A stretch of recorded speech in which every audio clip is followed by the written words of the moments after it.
Boche gold and diamonds. Buy now pay later. ഷൊർണൂരിലെ aided സ്കൂളിലേക്ക് അധ്യാപക അനധ്യാപക ഒഴിവുണ്ടെന്നറിയിച്ച് ഉദ്യോഗാർത്ഥികളിൽ നിന്ന് വൻതോതിൽ പണം വാങ്ങി ജോലി നൽകിയില്ലെന്ന് പരാതി.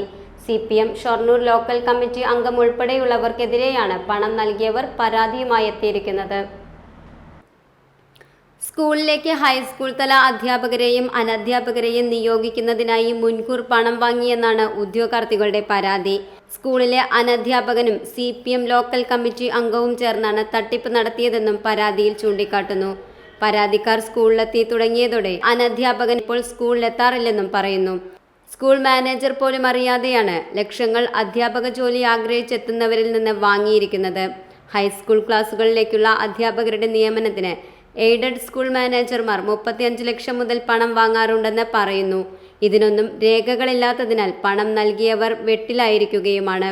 സ്കൂൾ മാനേജറുടെ പ്രതിനിധി എന്ന നിലയിലാണ് സ്കൂളിലെ നിയമനത്തിന് പണം നൽകിയതെന്നും അധ്യാപക ജോലി ആഗ്രഹിച്ചെത്തിയവർ പറയുന്നു. ഇത്തരത്തിൽ കോടിക്കണക്കിന് രൂപ നിരവധി പേരിൽ നിന്ന് വാങ്ങിയെന്നാണ് കണ്ടെത്തൽ. പരാതി ഉയർന്നതോടെ CPM-നകത്തും ഇക്കാര്യം വലിയ ചർച്ചയായിട്ടുണ്ട്. Time kids preschool, Mannanur road, Vaniyamkulam. .View news. കാഴ്ചകളാണ് ലോകം, കണ്ടു തുടങ്ങുക.